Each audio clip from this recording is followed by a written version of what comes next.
আজকে আমরা শুভক্ষণ কবিতাটি কিভাবে আবৃত্তি করতে হবে সেটা নিয়ে একটু আলোচনা করব। এর আগে আমরা দলবৃত্ত বা স্বরবৃত্ত ছন্দের দুটি কবিতা নিয়ে আলোচনা করেছি। যারা নিয়মিত ইউটিউবে আবৃত্তির পাঠশালায় উপস্থিত হচ্ছেন তারা নিশ্চয়ই শুনেছেন। ইচ্ছামতি এবং চিরায়মানা এই দুটি স্বরবৃত্ত বা দলবৃত্ত ছন্দের কবিতার আবৃত্তি কিভাবে করতে হবে তা নিয়ে আলোচনা করেছি। আজকে আমরা যে কবিতাটির আবৃত্তি নিয়ে আলোচনা করব অর্থাৎ শুভক্ষণ, সেটি কলাবৃত্ত ছন্দের কবিতা বা মাত্রাবৃত্ত ছন্দের কবিতা। মাত্রাবৃত্ত ছন্দ 4, 5, 6, 7 এরকম পর্বভাগের ছন্দ হয়। তো এই কবিতাটি 6-6-6 ভাগের ছন্দ। যদিও এই কবিতাটির আবৃত্তি শেখার সঙ্গে সঙ্গে অতিপর্ব এবং টুকরো পর্ব দুটি সম্পর্কেই একটু ধারণা হয়ে যাবে। টুকরো পর্ব বা ভাঙা পর্ব সব কবিতাতেই থাকে, তবে অতিপর্বটা সব কবিতায় থাকে না, যেটা এই কবিতায় আছে। অতিপর্বটা হচ্ছে যখন কবিতাটা শুরু হচ্ছে, কবিতার লাইনটা, তখন যে পর্বটা মূল পর্বের সঙ্গে সম্পৃক্ত নয় সেটাকে অতিপর্ব বলবো। যেমন ভাঙা পর্ব বা টুকরো পর্ব কি, যখন পর্বভাগে 6-6-6 ভাগ হয়ে গেল, শেষে একটা 2 মাত্রার একটা পর্ব রয়েছে, সেটাকে ভাঙা পর্ব বা টুকরো পর্ব বলে। যেমন আমরা এই যে কবিতাটা শুরু হচ্ছে, ওগো মা রাজার দুলাল যাবে আজি মোর ঘরের সম্মুখ পথে। এই যে ওগো মা, এটা অতিপর্ব, এটা কিন্তু কবিতার মূল পর্বের সঙ্গে যুক্ত নয়। ওগো মা, ওগো মা 3 পর্বে 3 মাত্রার এই যে একটা পর্ব, এটা অতিপর্ব। অতিপর্ব তাহলে কাকে বলে? যে পর্বটা মূল পর্বভাগের সঙ্গে যুক্ত নয় আর লাইনটি শুরু হওয়ার সময় থাকে, তাকে আমরা অতিপর্ব বলি। আর টুকরো পর্ব এই লাইনেই আছে, ওগো মা রাজার দুলাল 6 মাত্রা, যাবে আজি মোর 6 মাত্রা, ঘরের সম্মুখ 6 মাত্রা, পথে। পথেটা 2 মাত্রার একটা টুকরো পর্ব বা ভাঙা পর্ব। কেমন? তাহলে কি দাঁড়ালো? ওগো মা রাজার দুলাল যাবে আজি মোর ঘরের সম্মুখ পথে। ওগো মা 3 অতিপর্ব। এবারে মূল পর্বে আমরা ঢুকছি, মূল পর্ব ভাগে। রাজার দুলাল যাবে আজি মোর ঘরের সম্মুখ পথে।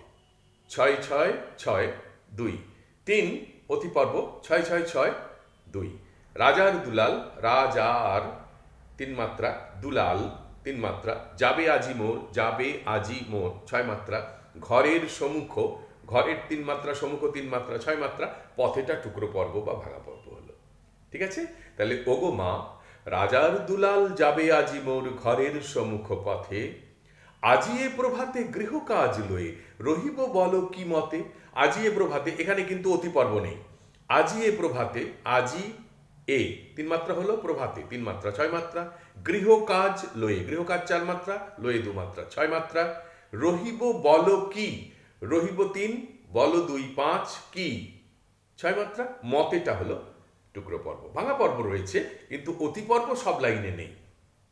তাহলে একবার কবিতাটা পড়া যাক। ওগো মা রাজার দুলাল যাবে আজি মোর ঘরের সম্মুখ পথে, আজিয়ে প্রভাতে গৃহ কাজ লয়ে রহিব বলো কি মতে।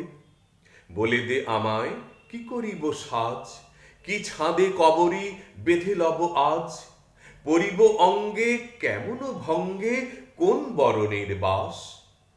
বলে দে আমায় 6 মাত্রা, কি করিব সাজ 6 মাত্রা, এগুলোতে অতিপর্বও নেই, টুকরো পর্বও নেই। বলে দে আমায় কি করিব সাজ, কি ছাদে কবরী 6 মাত্রা, বেঁধে লব আজ 6 মাত্রা, পরিব অঙ্গে, পরিব 3 মাত্রা, অঙ্গেটা 3 মাত্রা হচ্ছে কি করে? অং আর গে, অংটা রুদ্ধদল।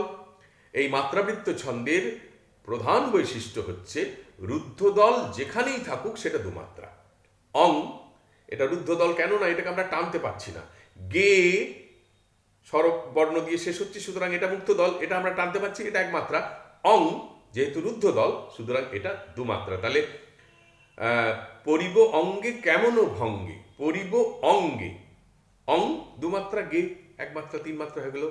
কেমন ভঙ্গে, ওইটাই, কেমনটা 3 মাত্রা, ভঙ্গেটা ওই রকম, ভং 2 মাত্রা, গে। কোন বরণের, কোন 2 মাত্রা বরণের 4 মাত্রা, বাসটা টুকরো পর্ব। তাহলে কি দাঁড়ালো প্রথম স্ট্যান্জাটা?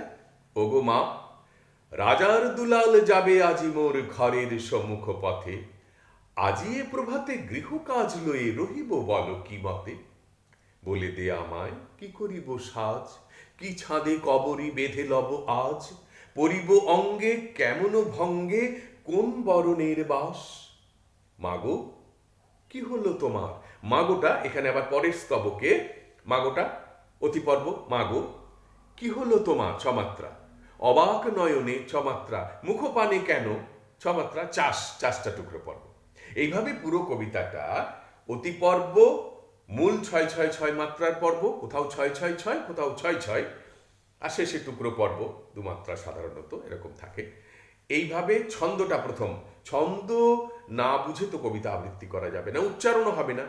কারণ ভঙ্গের উচ্চারণটা কেমন হবে সেটা যদি রুদ্ধদল সম্পর্কে বা মাত্রাবৃত্ত ছন্দ সম্পর্কে ধারণা না থাকে তাহলে কেমন করে হবে? পরিব অঙ্গে কেমন ভঙ্গে, সময়টা দিচ্ছি কতটা, ৩ মাত্রার সময় দিচ্ছি, সেই বোধটা। সুতরাং ছন্দটা শিখে নিয়ে এবার বক্তব্য হচ্ছে কবিতাটার বিষয়বস্তুটা। একজন রাজার দুলাল, রাজপুত্র যাবেন, আমি জানলা দিয়ে একটু দেখবো তাকে ওইটুকু সময়ের জন্য। তো সেইটুকু দেখবো, আমি একটু ভালো পোশাক পরবো মা, আমি কি পোশাক পরবো আমাকে বলে দে মা, মা বলে দে কোন বরণের বাস পরবো, আমি রাজার দুলাল যাবে আমি তাকে দেখবো, এই যে ভাবটা। ওগো মা, রাজার দুলাল যাবে আজি মোর ঘরের সম্মুখ পথে, আজি এ প্রভাতে গৃহ কাজ লয়ে রহিব বল কি মতে। বলে দে আমায় কি করিব সাজ, কি ছাদে কবরী বেঁধে লব আজ, পরিব অঙ্গে কেমন ভঙ্গে কোন বরণের বাস। মাগো কি হলো তোমার?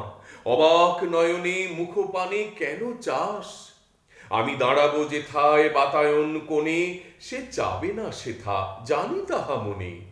ফেলিতে নিমেষ দেখা হবে শেষ, যাবে সে সুদূর পুরে, শুধু সঙ্গের বাঁশি কোন মাঠ হতে বাজিবে ব্যাকুল সুরে। তবু রাজার দুলাল যাবে আজি মোর ঘরের সম্মুখ পথে, শুধু সে নিমেষ লাগি না করিয়া বেশ রহিব বল কি মতে।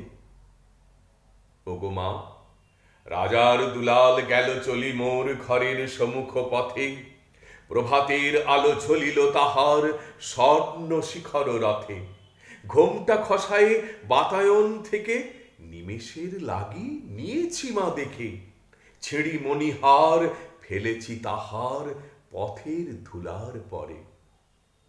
মাগো কি হলো তোমার?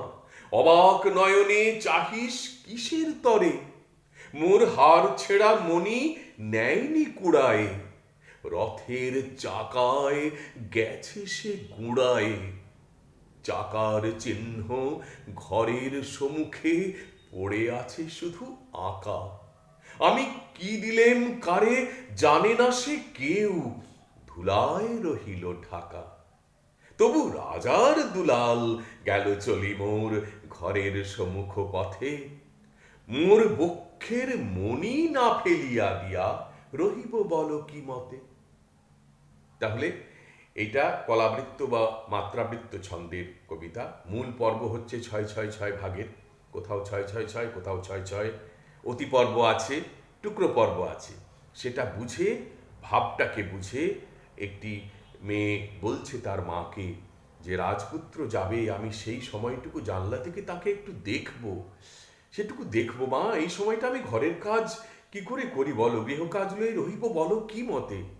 বলে দে আমায় কি করিব সাজ, কি ছাদে কবরী বেঁধে লব আজ। মডুলেশনটা, গলার ওঠা নামাটা ঠিক ভাব অনুযায়ী হবে, স্বরক্ষেপণটা সেইভাবে হবে। বলে দে আমায় কি করিব সাজ, কি ছাদে কবরী বেঁধে লব আজ, পরিব অঙ্গে কেমন ভঙ্গে কোন বরণের বাস। পরিব অঙ্গে কেমন ভঙ্গে কোন বরণের বাস। মাগো কি হলো তোমার? অবাক নয়নে মুখপানে কেন চাস, আমি দাঁড়াবো যেথায় বাতায়ন কোণে, সে যাবে না সেথা জানি তাহা মনে, জানি তাহা মনে। আমি যে জানি, জানি তাহা মনে। ফেলিতে নিমেষ দেখা হবে শেষ, যাবে সে সুদূর পুরে, শুধু সঙ্গের বাঁশি কোন মাঠ হতে বাজিবে ব্যাকুল সুরে।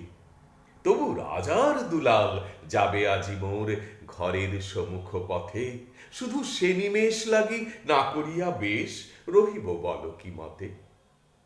ওগো মা, রাজার দুলাল গেল চলি মোর ঘরের সম্মুখ পথে, প্রভাতের আলো ঝলিল তাহার স্বর্ণ শিখর রথে। এই যে সকালবেলার আলোটা, তার সেই সোনার যে একটা রথ, তার রথের উপরে সূর্যের আলো পড়ে ঝকমক করছে, সেই বর্ণনাটা, প্রভাতের আলো ঝলিল তাহার স্বর্ণ শিখর রথে। ঘোমটা খসায়ে বাতায়ন থেকে নিমেষের লাগি নিয়েছি মা দেখে। নিমেষের, এখানে ছন্দটা বজায় রাখতে হবে, অর্থজ্যোতি এবং ছন্দজ্যোতি, কোথাও কমা আছে, কমাটাকে ঠিক আছে, কমা আছে, কিন্তু আমাকে তো ছন্দটাও মেনে চলতে হবে। সুতরাং অর্থজ্যোতি এবং ছন্দজ্যোতির মধ্যে একটা ভারসাম্য রাখা। নিমেষের লাগি নিয়েছি মা দেখে, ছেড়ি মণিহার ফেলেছি তাহার পথের ধুলার পরে। আমার হারটি ছিঁড়ে তার পথের ধুলার উপরে আমি ফেলে দিয়েছি। মাগো, কি হলো তোমার? অবাক নয়নে চাহিস কিসের তরে? মোর হার ছেঁড়া মণি নেয়নি কুড়ায়, রথের চাকায় গেছে সে গুড়ায়। এখানে দুঃখের ব্যাপার। আমি যে হারটি ছেড়ে ফেলেছি সেটি সে কুড়িয়ে নেয়নি, তার রথের চাকায় সেটা গুড়িয়ে গেছে, যেন আমার হৃদয়টা গুড়িয়ে গেছে। সেই ভাবটা বুঝতে হবে। মোর হার ছেঁড়া মণি নেয়নি কুড়ায়, রথের চাকায় গেছে সে গুড়ায়। চাকার চিহ্ন ঘরের সম্মুখে পড়ে আছে শুধু আঁকা। আমি কি দিলেম কারে জানে না সে কেউ, ধুলায় রহিল ঢাকা। তবু রাজার দুলাল গেল চলি মোর ঘরের সম্মুখ পথে, মোর বক্ষের মণি না ফেলিয়া দিয়া রহিব বল কি মতে। যেখানে যেখানে কমা চিহ্নটা আছে সেটা দেখবে, সেটা হচ্ছে যে অর্থ জ্যোতি সেটা, কিন্তু আমাকে তো যেটা কাব্যের যে ছন্দ জ্যোতি সেটাকেও মেনটেন করতে হবে, দুটোর মধ্যে ভারসাম্য। সেইটা দেখে ছন্দটাকে বজায় রেখে অর্থজ্যোতিটাকেও বজায় রাখতে হবে। নিমেষের লাগি নিয়েছি মা দেখে, ছেড়িমণি হার ফেলেছি তাহার পথের ধুলার পরে। মাগো, কি হলো তোমার? অবাক নয়নে চাহিস কিসের তরে। এই যে চাহিস কিসের তরে, এটা যদি ফ্ল্যাট বলে যাওয়া হয় অর্থটা স্পষ্ট হবে না। অবাক নয়নে, মা ওইটুকু শুনে হয়তো ভাবছে যে আমার মেয়ে হাতটি ছুঁড়ে ফেলেছে, সেটি হয়তো রাজপুত্র করিয়ে নিয়েছে। সেইটা শুনেই যেন মেয়েটি বলছে তৎক্ষণাৎ, মা অবাক নয়নে চাহিস কিসের তরে, মোর হার ছেঁড়া মণি নেয়নি কুড়ায়, রথের চাকায় গেছে সে গুড়ায়। চাকার চিহ্ন ঘরের সম্মুখে পড়ে আছে শুধু আঁকা। আমি কি দিলেম কারে জানে না সে কেউ। এই মডুলেশন টানতে হবে, জানে না সে কেউ, ধুলায় রহিল ঢাকা। কোনটা ধুলায় ঢাকা থাকলো? ওই যেটি হাতটি ছেড়ে ফেলেছিল সেইটি ধুলায় ঢাকা পড়ে গেল, চাকার চিহ্নটা পড়ে আছে। এই পুরো ভাবটাকে বুঝিয়ে ছন্দটাকে বজায় রেখে, কলাবৃত্ত ছন্দের কবিতা, মাত্রাবৃত্ত ছন্দের কবিতা প্রথমেই বলেছি। কেমন? পুরো ভিডিওটা একবার দুবার শুনতে হবে, শুনে কবিতার অর্থটা বুঝে ছন্দটা বজায় রেখে কবিতাটা আবৃত্তি করতে হবে, তাহলে সুন্দর আবৃত্তি করতে পারবে সকলে। আজকে এই পর্যন্ত। কলাবৃত্ত ছন্দের আরও কবিতা নিয়ে আসবো। 4 মাত্রার কলাবৃত্ত, 5 মাত্রার কলাবৃত্ত। যেমন 5 মাত্রার কলাবৃত্ত একটা বলি, আত্মত্রাণ কবিতাটা, বিপদে মোরে রক্ষা করো এ নহে মোর প্রার্থনা, 5-5 করে যাচ্ছে, টুকরো পর্ব আছে 4 মাত্রা। তো এইটা নিয়ে একদিন আসবো, আত্মত্রাণ কবিতাটা 5 মাত্রা। 6 মাত্রার হলো, 7 মাত্রার অনেক কবিতা আছে। রবীন্দ্রনাথের 2 পাখি, খাঁচার পাখি ছিল সোনার খাঁচাটিতে, বনের পাখি ছিল বনে। রবীন্দ্রনাথের প্রভাত উৎসব আছে, হৃদয়ে আজি মোর কেমনে গেল খুলি, জগৎ আসি সেথা করিছে কোলাকুলি। শঙ্খ ঘোষের বাবরের প্রার্থনা কবিতাটা, এই তো জানু পেতে বসেছি পশ্চিম, আজ বসন্তের শূন্য হাত। 7-7 মাত্রা। কেমন? টুকরো পর্ব আছে। তো এগুলো তো অতি পর্ব নেই। এই কবিতাটির আবৃত্তি শিখলে অতি পর্ব সম্পর্কে একটা সুন্দর ধারণা হবে যে পংক্তির শুরুতে যে পর্বটি মূল পর্বের সঙ্গে সংযুক্ত নয় সেটিকে অতি পর্ব বলে। ওটিকে কিন্তু একটু যত্নের সঙ্গে উচ্চারণ করতে হবে। ওগো মা, রাজা, এই রাজার দুলাল যেমন গানের সম পড়ে না, গানের যে একটা সম পড়ে, একবারে ধা দিন দিন ধা থেকে, ধা থেকে শুরু হচ্ছে, হয়তো গানটা শুরু হচ্ছে এটা দিন দিন ধা থেকে, হ্যাঁ, 13 মাত্রা থেকে শুরু হচ্ছে, 13, 14, 15, 16, 1, সেরকম এখানে ওই ওগোমা আগে শুরু হয়ে গিয়ে এবার সম পড়ছে, রাজার দুলাল যাবে আজি মোর ঘরের সম্মুখ পথে, আজিয়ে প্রভাতে গৃহ কাজ লয়ে রহিব বল। এই ব্যাপারটা বুঝতে হবে কেমন, এটা যে সুন্দরভাবে বুঝে নিতে পারবে তার পক্ষে এই ধরনের কবিতা আবৃত্তি করার ব্যাপারটা, কারণ সমস্তটা না জানলে তো একটা কবিতা উচ্চারণ করে দিলাম, একটু মুখস্থ করলাম, সেটাতে তো আবৃত্তি হয় না। এর ভেতরে একটু ঢুকতে হবে, এবং ভেতরে ঢুকলেই সেই মজাটা পাওয়া যাবে যে কিভাবে কবি লিখেছেন আজ থেকে কত বছর আগে। সেই ছন্দটাকে আমি যদি বুঝতে পারি তবেই তো তার কবিতার কাছাকাছি পৌঁছতে পারবো। আমরা কবিতার কাছে পৌঁছতে চাই। আজ এই পর্যন্ত, সকলে খুব ভালো থাকবেন বা ভালো থাকবে। আবার আমি আসব, এবার কলাবৃত্ত ছন্দের কবিতা বা মাত্রাবৃত্ত ছন্দের কবিতা নিয়েই আবার আসব। কেমন, সকলে খুব ভালো থাকবেন। নমস্কার, নমস্কার।